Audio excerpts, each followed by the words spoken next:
Hey, happy Friday, everybody. Gail, man, where's Damon at today? What is going on here? Are you hiding him? Where'd he go? I pushed him out of the way. I don't blame you. It's about time somebody moved him out of the way. So, hey, Damon, we miss you, dude. Happy Friday. We're thinking of you as you're doing your little business today. So, Gail now is in the house, the curiosity expert, the guru. Gail, how are you?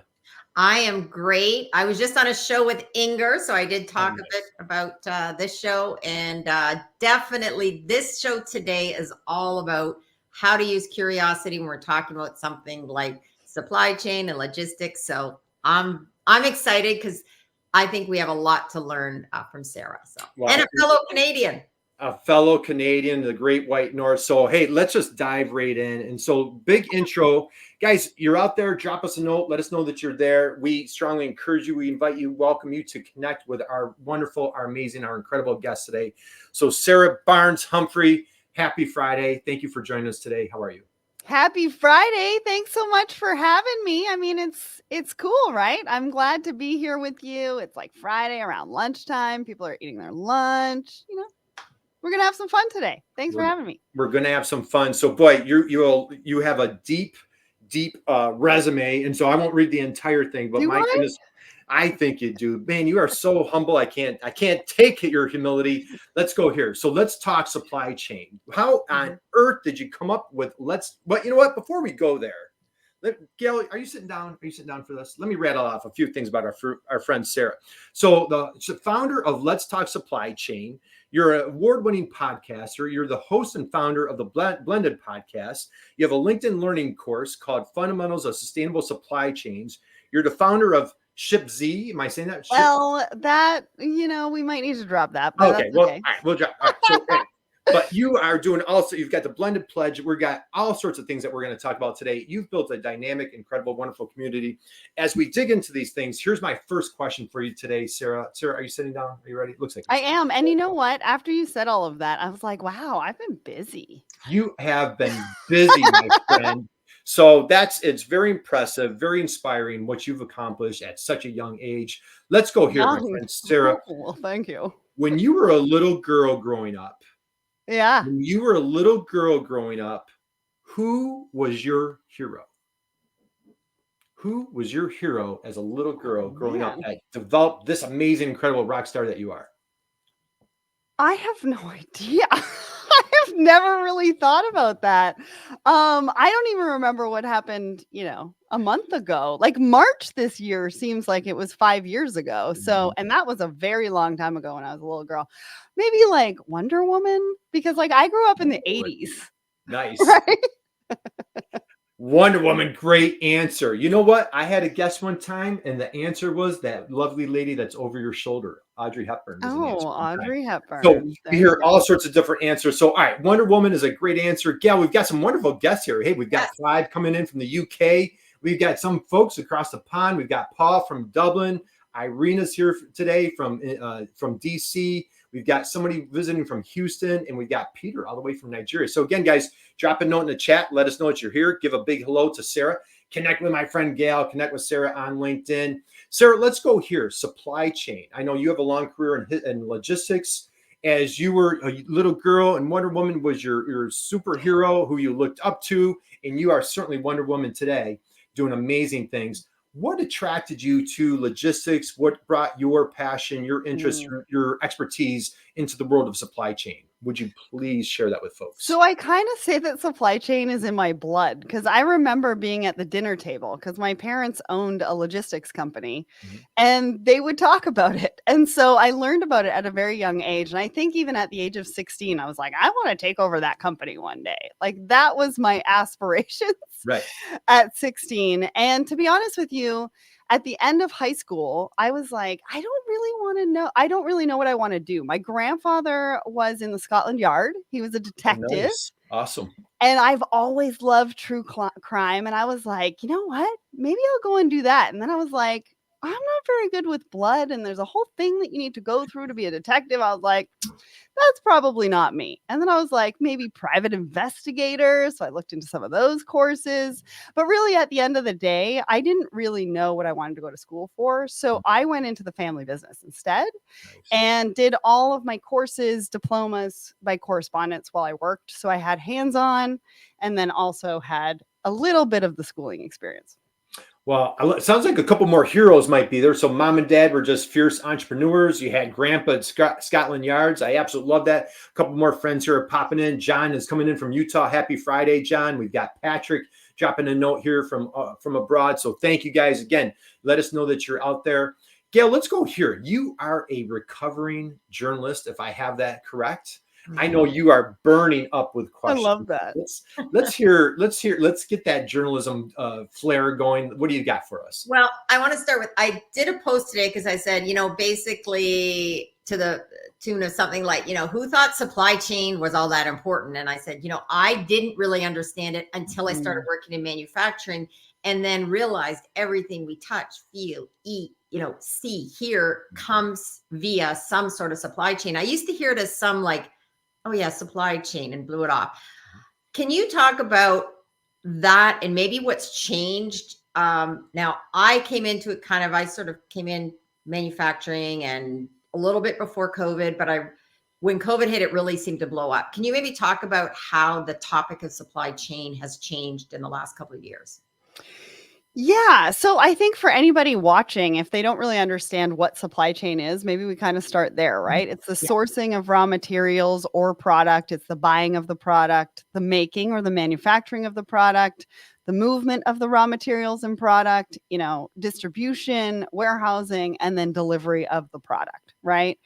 And I think we've gone through a lot of changes. I mean, listen, when I started in the industry in 1998, yes, everybody, I even started kind of before that because I spent summers in the office. But anyways, things have changed a lot, right? I think you're right. People didn't even really know what supply chain was until we went through the pandemic and we saw empty shelves of those toilet paper. And then, even for me, like on my live show, I had somebody show up on YouTube and they were like, listen, I have a small business and I'm trying to figure out what is happening in supply chain right now. And so I'm coming to you and I'm watching your show because I just want to learn about what I don't know and what I need to know for my business. And so people are becoming aware of it. They're also, aware that it's a competitive advantage. They're aware that it's a really important component of their organization and their companies to really drive sales, right? Collaborate internally with marketing and sales, and all of that is really important for us to be able to drive, everything forward. I love that you said collaborate with marketing and sales. I talk about it all the time. I don't know how many of them are doing it. Well, that's a good point. I think that is an issue of maybe not enough people are doing that. You mentioned that, it's a competitive advantage. Let's delve into that a bit more about how it can be, maybe give some actionable items. Like how can anybody listening now, if they're going, hey, if I do this and this, how can it help me be more competitive? Yeah, I think one of the things would be to listen to our podcast. The other, because I'm not necessarily, the expert on this, but I do talk to a lot of people about it. I think it's really on how you design your supply chain and what it actually means to your customers. What do your customers want from you? Do they want the products closer to them so that they get delivery right away? Do they want you to have more sustainable materials and therefore they'll wait for it a little bit longer because they understand that process might take a little bit longer to maybe manufacture? Do they want custom? Well, if they want custom, then they also understand that the pricing is different and also the supply chain and logistics of that particular piece is going to be different as well. So it's really about communicating with your customer. I think also from a marketing perspective, I mean, if you're going to put sales out or you're really going to push a product, we need to make sure as a supply chain team that we have the product in stock or available for us to order, et cetera, et cetera, et cetera. And so I think there are a variety of things that we need to think about as business owners, right? Even small business owners that maybe don't have a supply chain team, but supply chain professionals in general. I think there's also technology that really can help automate some of the processes, and really change the game on how quickly you get back to the customer about a delivery. Or maybe there's a challenge in your supply chain. You want to let your client know, because communication is key for them to come back and buy from you as well. I love that you talked about the importance of the customer, because I think that often gets overlooked. And Curt, that we know this, the topic of the we people focus so much on what they're doing as a company and not what the customer wants. So that's a really good approach. It's simple, but maybe we need to tackle that more as well. Yeah. And I love that you mentioned the technology, Sarah. Is there any, again, for friends, family, pets out there that are listening, do you want to, is there any technology that you would recommend, suggest for folks that's hot topics on, that you're interviewing on your podcast? So I would suggest to go and listen, or at least go to the website and use the search bar, put in a keyword, and all of that content will come up so you can listen to, because everybody's supply chain challenges are different. And there is a solution out there for every single one of those challenges for the most part, right? A lot of people are talking about supply chain design. How are we designing our supply chain? Where are we buying from? How close is it to our customer? Does it need to be close to our customer? Like, there's a lot of questions that supply chain teams and businesses and business owners are asking themselves as far as what their supply chain can do. And so there is some technology out there as far as supply chain design and optimization. There's technology around inventory and warehousing, and how do we make that more efficient for not only putting the packages together for delivery, but also for the team members who are having to walk around the warehouse, and maybe the products are in two different places and they need to walk really far. How do we automate that? How do we make that a little bit better for them? I think cybersecurity is also a really, really big topic right now as far as it being a supply chain risk.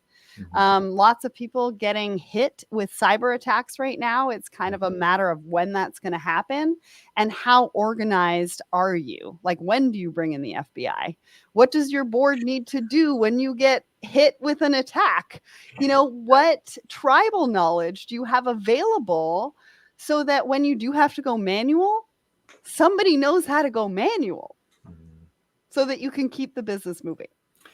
Yeah, that could be a whole episode in itself. Oh, I know. That is a scary topic. How about, so Sarah, as you've been, I want to dig into your podcast. I strongly encourage everybody to connect with Sarah on LinkedIn, follow her podcast. You're here today, passionate about supply chain. Boy, she brings in high level experts week in, week out. I saw you've done 377 episodes. Am I close on that? I saw DC did your last one, right? Is that my? Yeah. So that's really funny because I think in season 1, I think I did 80. So I'm at about 450. Are you at 450? Okay. Yeah. But then I've also done, because I was thinking about this the other day, I've done another weekly episode of Thoughts and Coffee, right? So, yeah.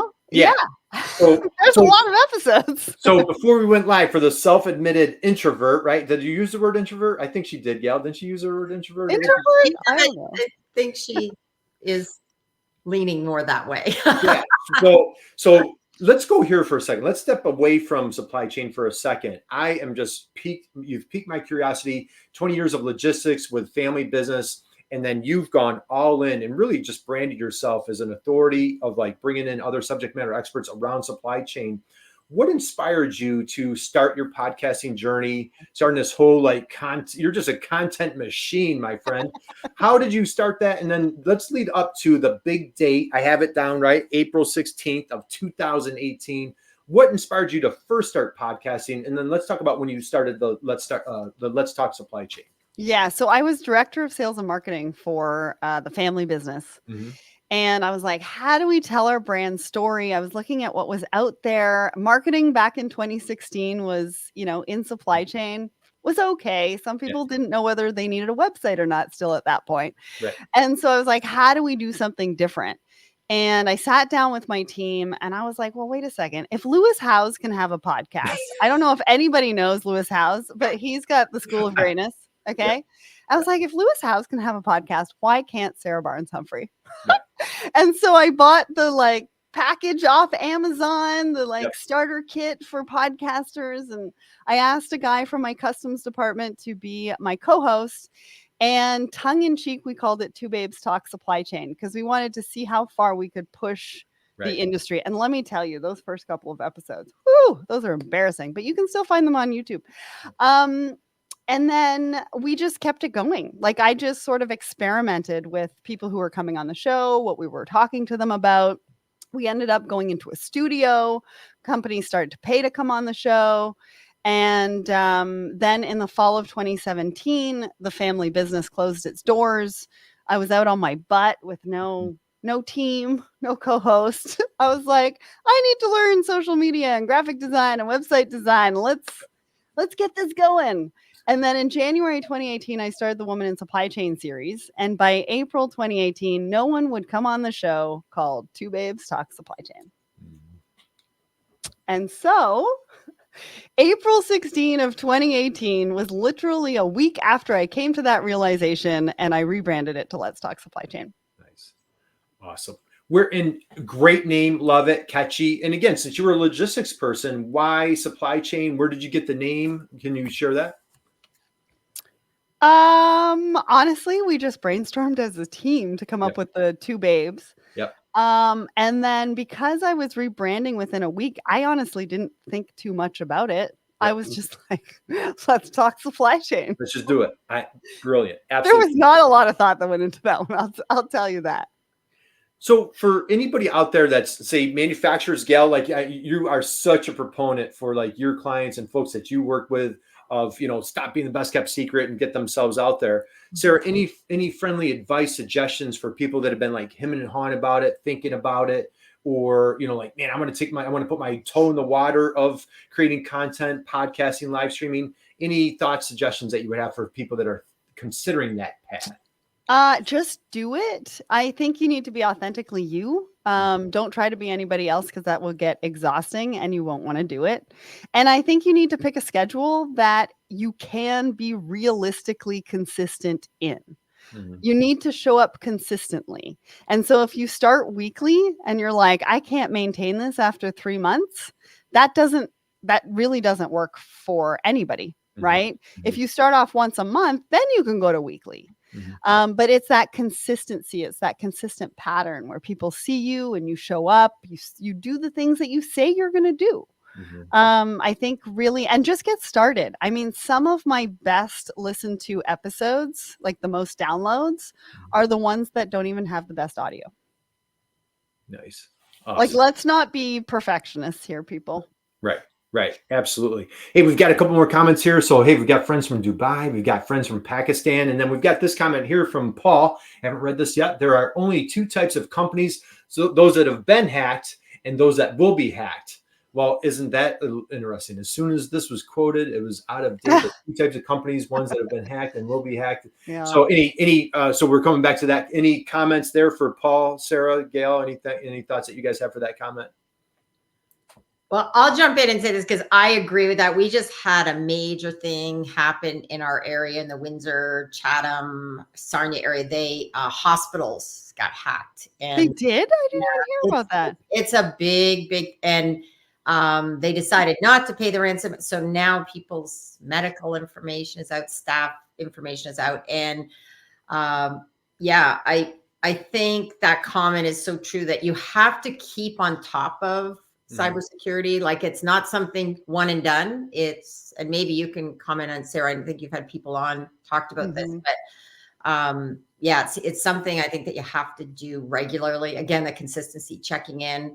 I have someone that helps me with my tech stuff, and believe me, some people roll their eyes, but I'm now a big advocate for don't go on public Wi-Fi unless you have VPN. Yeah. Right. Yeah. Well, and also you need to test your team members.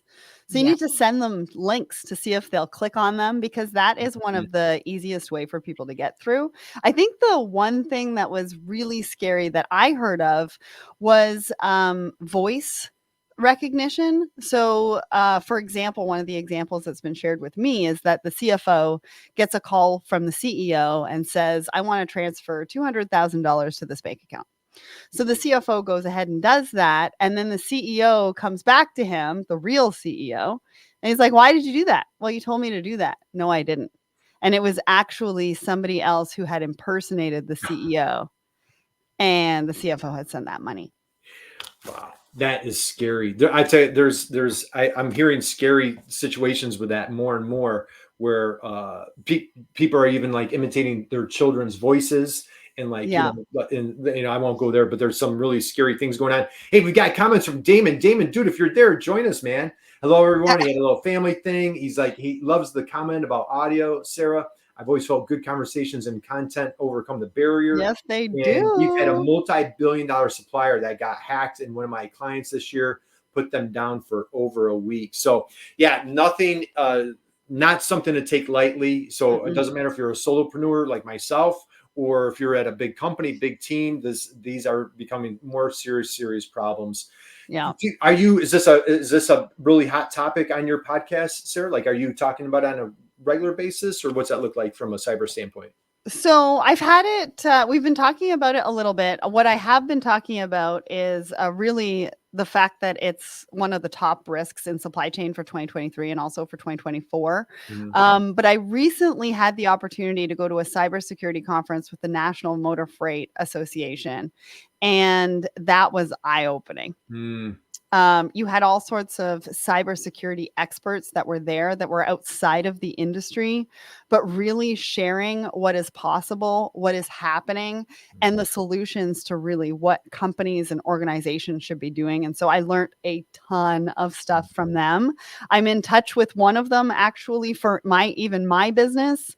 Yeah. Talking about two-factor authentication. We're a small business. I've got a team of 12. Everybody's freelancers.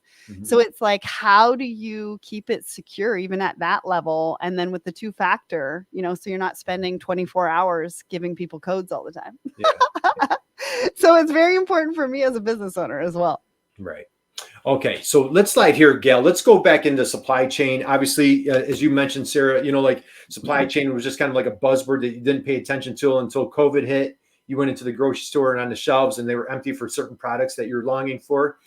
What are you hearing boots in the street as far as supply chain now? Like, I can only imagine I'd love to go back to your podcast episodes, like in March of 20, in June of 20, and September of 20, like very, detrimental, and we're not out of it yet. But what are you hearing now compared to what you were hearing, say, 2 years ago? Well, it depends on what part of the industry that you're working in. I think when it comes to the trucking environment, there's not enough, there's too much capacity right now. So we have seen a couple of companies actually go out of business recently. Yellow Freight was one of them. Convoy is another, and they were a technology platform. But what happened was during the pandemic is that you added 100,000 brokerages and trucking companies.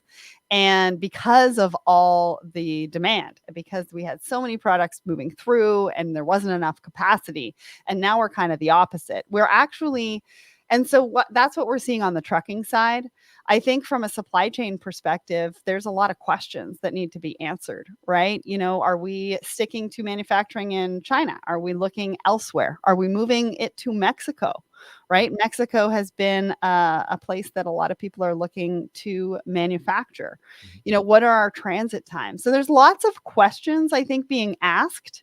And I think this year has given people enough of a breathing room because the pandemic, was full on. And we're still seeing disruptions, right? They're still having to deal with disruptions. But I think they've gotten a little bit of breathing room where they can say, hey, what is it that we want to do now? What do we want that to look like? Let's figure this out. Yeah, that's fascinating about the trucking industry being hit so hard. And I'm hearing different industries that, you think about, like when you couldn't travel, all the money that shifted into like, hey, I'm going to repair my home. I'm going to go buy a bike. I'm going to get a gym membership. I'm going to join Peloton. I'm going to like all the funds that left, like cruises and flights and everything that we couldn't, sporting events, all those funds that we couldn't spend money on went somewhere else. Now that the world's opened back up, I'm hearing like, like the bike industry is a mess. It's Mhm. an absolute disaster because, like, as you're saying, demand was so high, they were trying to keep up with it. Grilling, like Weber Mhm. Grill and some of these other home type companies. Are there any other industries that you're hearing that are facing like post COVID hiccups, hangovers? Well, I think this year also we had a ton of excess inventory, like Mhm. as retailers, that they needed to get through, and I think we've gotten through that as far as what I'm reading. So just recently, I saw that the Port of Long Beach had one of their busiest months Mhm. on record in September, which means that consumer demand is coming back. And I think retailers are starting to feel more comfortable in forecasting and buying products. I think what we also saw is that SKUs got reduced, right? Mhm. So we had like every color under the sun before the pandemic. And now they're like, no, we're just going to keep to the ones that really sell the best. And we're going to reduce our SKU count. So we're not keeping as much inventory as well. Great answer. Gail, let's get back to you, my friend. Let's get your journalist hat back on. That is fascinating. That's really interesting about, now there's an opportunity for customization, I'm sure too, right? If you want that unusual thing, now there's probably people might be willing to pay to get that specialized. So I always think that's important to look at. Where is their opportunity when something, Yeah. right? Yeah. I know in one of your shows, you talked about digital chaos. So can you maybe talk about that and what's happening in terms of the digital side of things and the chaotic side of that world as it relates to supply chain? Yeah. So there's a lot of really great technology out there in supply chain. And supply chain has been very siloed, right? There's so many moving parts, there's so many people involved. And so now it's kind of like, how do we bring them together? But which platform are we going to use to do that? And how do we do that, right? And so that's what the landscape looks like right now. You've got large companies that have systems that take a while to get onboarded, but now you've also got companies that have got no code, low code that you can plug and play kind of tomorrow, get started and make things more efficient. I think, there was a stat that I used. I think 63% of supply chain professionals are still using Excel. And it's 67.4, I wrote that down. well, and one of the things in those conversations is like, you're uploading, you're downloading, you're uploading, you're downloading. That's literally what we're doing with Excel right now. Or we're on like version 53. Somebody else is on version 34. I'm on version 53. And, it's kind of information chaos. Maybe it's not digital chaos, but information chaos. I think part of the challenge as well is overwhelm and fear. Organizations talk about fostering a culture of innovation.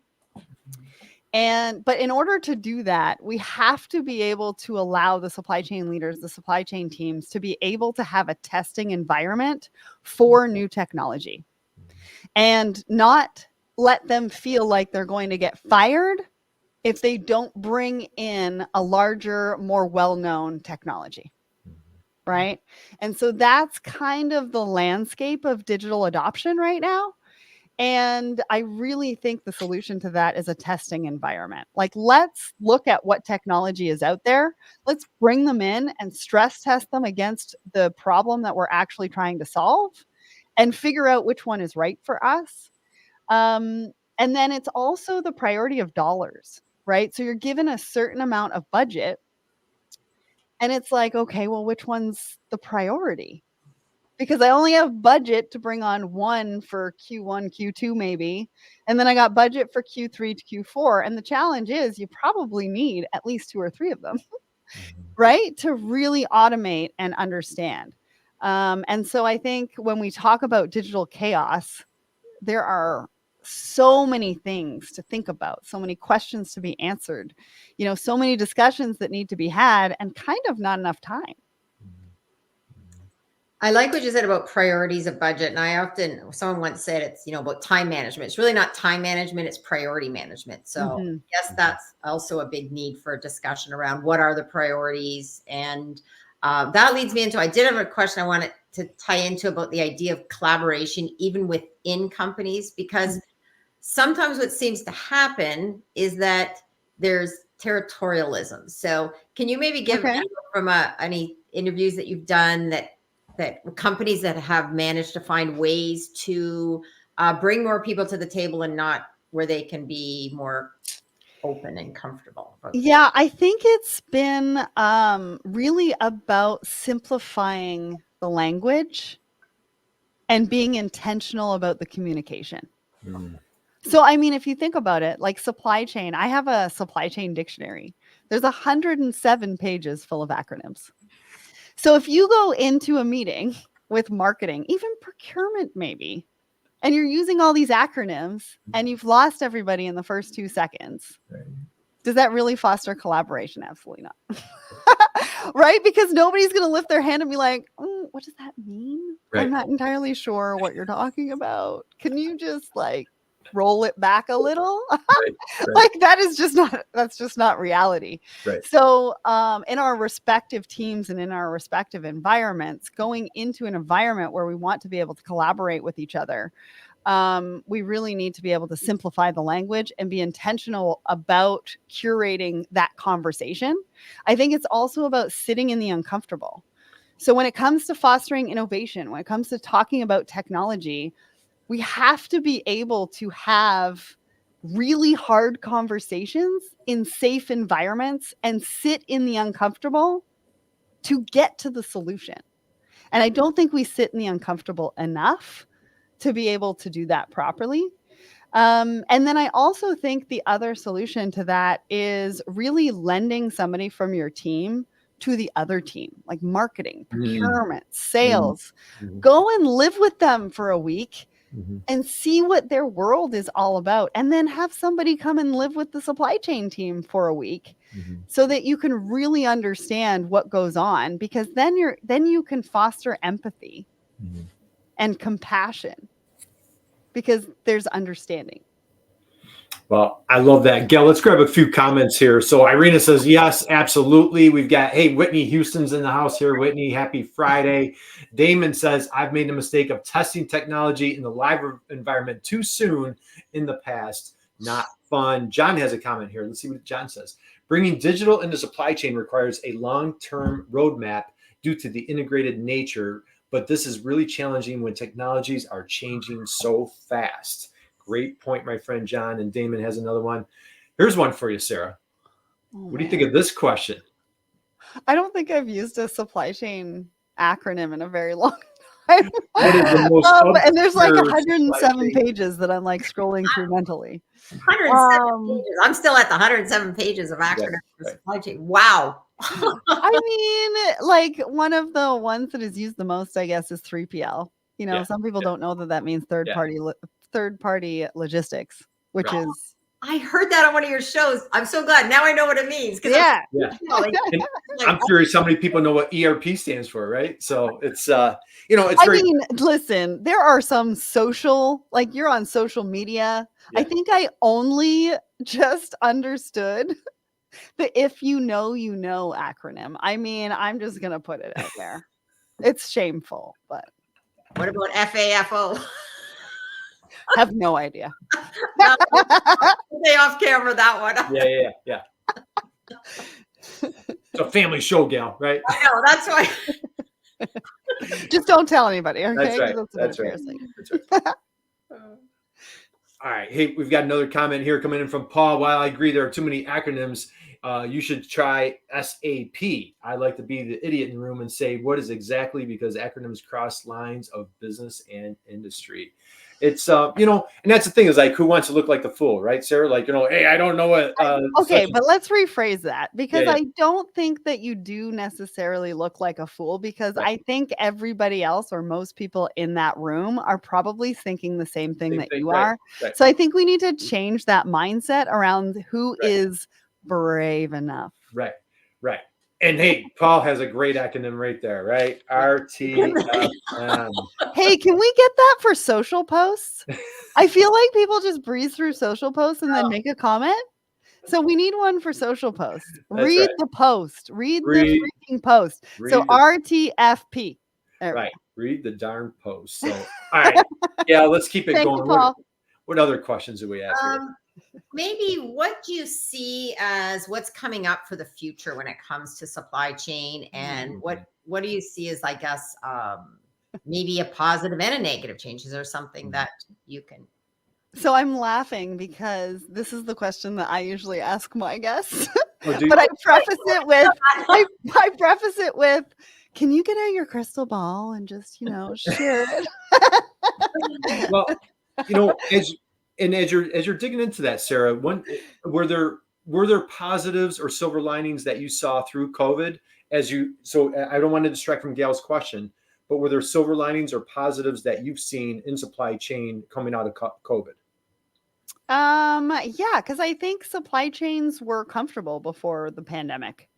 And now they're much more dynamic. Like, it's an amazing time to be in supply chain. Yeah. Let's just put it out there. It's cool. You've got people graduating from supply chain, courses, diploma, whatever that looks like. Right. And they're coming into the industry and they're like, warehouse design is like interior design for me. Like, that is my jam. Yeah. And I was like, wow, like, who would have thought somebody would come out of school and be like, right, I want to be in the warehouse, especially a woman. And that comment came from a woman, which was cool. So I think it's a really exciting time to be in the industry. I think it's an exciting time for us to think about things differently, for us to be able to design it on an individual organization basis rather than doing what everybody else is doing. Understanding that disruption is really just the natural flow of business and supply chain now. And so it's a matter of how do we be proactive rather than reactive, playing around with these technologies to figure out which ones are going to empower and enable your teams to be able to do what they want to do. And, for teams, people want to come into an organization, they want to make an impact. Right? That's what people are looking for. They're looking for flexibility. They're looking for impact. And I think there's a lot of dialogue around retention. How do we keep people engaged, right? With each other, with the business, with the innovative side, the creativity. And I think that that's what automation is going to allow us to do a lot more, especially in supply chain, is that we're going to, as humans, be able to be more strategic and more creative rather than just doing the do's. Right. So what I'm hearing is COVID brought the sexy back to supply chain. Is that what you're saying? I think Two Babes Talk Supply Chain brought the sexy into good supply chain. And then the pandemic just was we're here for it. Right. Well, and you do an amazing job of women in supply chain. You talk a lot about diversity in supply chain. So if you want to put it out there, why are all the cool kids, considering supply chain now as a career? Because there's so much opportunity. You can design it. Like, if you listen to my Woman in Supply Chain series, so we feature one woman a month on the podcast and one on the blog, and we talk only about their journeys. What does it look like? What have they been able to do? What can a career path look like in supply chain? There's so many different ways that you can go, and it can look so many different ways as well, right? There's lots of travel, right? Supply chain is global. Right? You need to go and see your suppliers, your manufacturers. A lot of people in supply chain get to travel a lot. Right. So if you like to travel, supply chain is a great career path for that as well. It's just an exciting time to be in the industry. What's next? What are some hot topics that you have coming up on your podcast? So much. I've already filmed some for 2024. Already. And so we've got lots of things going on right now. We've got some really good episodes for Blended. So I have a second podcast called Blended. It's where I bring 5 people from different walks of life together to talk about diversity and inclusion in the workplace. We just put one out about microaggressions. We've got some really, really good topics coming up on that one. In 2024, our nonprofit, the Blended Pledge, where we give away grants to cover travel expenses so that diverse voices can say yes to speaking engagements. We're hoping to give out way more grants in 2024. So if you know somebody, send them over to blendedpledge.org because we are looking for applicants because we've got some money to give away. And yeah, we've launched the Secret Society of Supply Chain as well. So those are our 3 membership groups. We've got a virtual monthly meetup for women in supply chain and marketing professionals in supply chain. And so we've got groups for everybody. So that's what's kind of on the horizon. That's what we're working on. That's what we're really excited about. But we've got lots of different topics coming up to do with the hottest topics in supply chain, to do with specific technology in the industry. So stay tuned. Well, I love this, Gail. I want to start. I want to be mindful of everybody's time, and guys, if you just joined us, we're here with Sarah Barnes-Humphrey, and so we're talking supply chain. You want to connect with Sarah. You want to connect with my friend Gail on LinkedIn. They are both doing amazing things. Gail, I'd be remiss if we didn't talk about community. Sarah is just absolutely crushing it with community. Do you have any questions that you want to slide into? I have to say, for anybody that's in supply chain, this would be a great Christmas gift because I can't get that song out of it. I like to move it, move it. I like to move. Look at that. That is a great brand. You know, I work branding and encouraging people to do creative things like that. So I think that would make a great Christmas gift too for someone that's in supply chain. Or let's talk supplychain.com just under top. Lots of swag, right? So let's talk a little bit about community before we wrap up, Sarah. You have done an amazing job, and so you got hit with a little new news or a little transition in 2017, 2018, and instead of pity party or just kind of like wallowing in grief, you roll up your sleeves. It is so inspiring what you've done in such a short period of time. I know like 5 years, but I mean 5 years goes by like that. What would you say? Did you have any idea that did you have a vision, or was it just like a day-to-day thing? What did that look like? It was just, I'm going to do something every single day. Yeah. I mean, supply chain media, when I started in 2016, wasn't even really a word. Yeah. Now it's a word. Yeah. And honestly, I'm just so grateful. I'm so grateful to the community that surrounds us, that supports us, community folks like you two, that continue to support what we're doing and have us on the show to talk about it and to reach more professionals, to let them know what is available, right? Yeah. Community groups, polls every Wednesday morning on our LinkedIn, like get active, get involved, be part of this amazing community. But no, I had no idea. I mean, I was working as a receptionist in a tennis club in the fall of 2018 so that I had some income coming in while I was doing this. Cause I didn't pay myself for a very long time to get this going. So, was there a moment where you're like, this is working, or I'm like, was there a tipping point, or was it just like the daily grind of how many followers? You have tens of thousands of followers on your Let's Talk Supply Chain page, right? Yeah, I think we're just a little bit over 66,000. Yeah. Were you astonished when you hit hey, gee, we just hit 5,000? That's awesome. Yeah. Oh my goodness. We're at 10,000. What was that climb like? What was going through your mind when you were hitting those numbers? Yeah, I just sort of, keep in my own lane. I sort of just do the day-to-day and what I need to do and talking to clients and, figuring out what kind of content that we're going to put out there. What does that need to look like? Strategizing on that. What does the community want? Right. And just really trying things. I've tried a whole bunch of things. Some things have worked. Some things have not worked. And just basically trying to break some of those glass ceilings and figure out where we can go with it and what we can do and how we can bring everybody together. And those milestones are amazing. I have been blessed because, I've been featured in magazines and I've been featured on BBC and, we've had those milestones of 10,000 followers, 20,000 followers, 35,000 followers.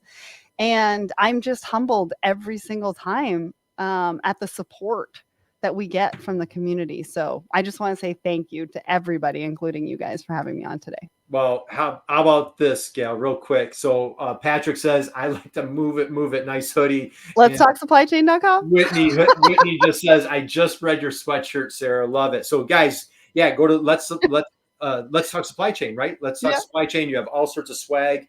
Gail, what were you going to chime in? Well, I was just going to say, this show and everything you do is about stop being the best kept secret. And I just, Sarah was talking, one of the things that stands out, in the work I do around public relations and strategy is that people know exactly what your podcast is. Let's talk supply chain. And you have a niche, and you, as you said, you kind of focus on that, and you're bringing in experts. So kudos to you. And I think anybody watching too, you want to do that. You want to get your story out. And if you're not telling your stories, tell other people's stories. That's what we have in common, Sarah, I think. Yeah. My show too, Well, Curious Minds. I'm interested in people that are curious, that are, and, telling stories that maybe aren't heard enough.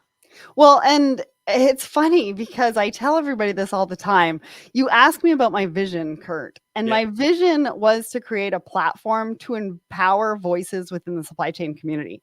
The only reason why I used myself was because I was the only person that would work for free at the time. Yeah. This is not about me. This is about the community. And actually, one other thing that I'll put out there, because it is best kept secret thingies, is that I'm the first podcaster to ever franchise. And I don't think anybody quite realizes that, or maybe knows that about me, but I've had an Asia Pac franchise for about 18 months. And I continually look to get franchises in other regions as well, to be able to teach what I do and help them have their own community for themselves as well. Well, I have to, man, Gail, I don't know about you. I got goosebumps, man. Sarah, you're very modest, very humble, so you can plug your ears.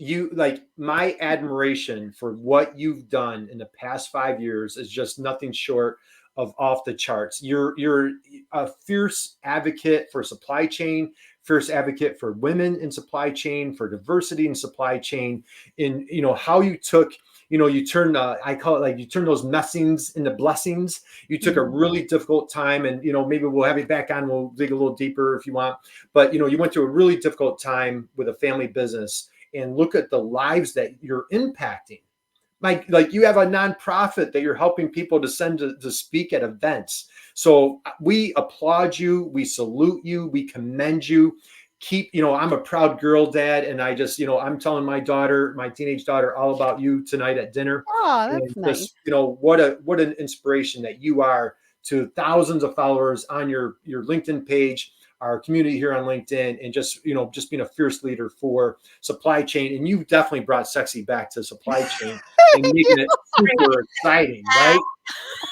Now you got another song for Damon to have in his head. Yeah, we'll have Damon. We got another song for you, bringing sexy back to supply chain. And so, Sarah, that will be your next sweatshirt, Sarah. So let's start winding down. I want to get everybody. I want to be mindful of everybody's time today. Gail, takeaways, thoughts, words of wisdom. What stood out for you? This is just confirmed for me, that we need to have more talk about how supply chain connects the dots. I talk a lot about that we really need to connect more dots in terms of, we talked about community, we've talked about how supply chain touches everything. And I work a lot in the world of mold making. So, I spend time with one of my clients, and now what I do is I usually go in at least once a week, and I just, I sit in on meetings, and believe me, supply chain and looking at future planning is so crucial. So I used to think supply chain was like an unknown. And so it's now crucial to everything we see, hear, and touch. So that was my biggest takeaway, is confirming, and that also issues like cybersecurity, connecting that dot into this. Everything is now global and connected, and you can't, tap out of any of this, because it's going to impact you. So thank you, Sarah. Great insights. Yeah, that was the cybersecurity. I didn't plan on going there today. So that was a fantastic topic. Sarah, parting words of wisdom, thoughts that you want to share with everybody as we part ways today.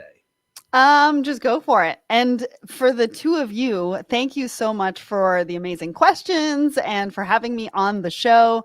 It's been a lot of fun. I'm so glad that we did that. So thank you. Well, thank you. I know I shot you a note. We have a bunch of mutual friends in DC and SNEA and Sarah. And so this was really an honor for us to have you on, and everybody that caught this today. Boy, if you missed any of it, I invite you, catch the replay, hit that rewind button. If you're out for a walk, hanging out with a dog, or whatever you're doing this weekend, and catch Sarah. And you definitely want to catch, she's doing a live stream on Tuesday at 10 o'clock. So connect with her on LinkedIn, catch her live stream. She has podcasts. What do you do? Two a week? How many podcasts do you do a week?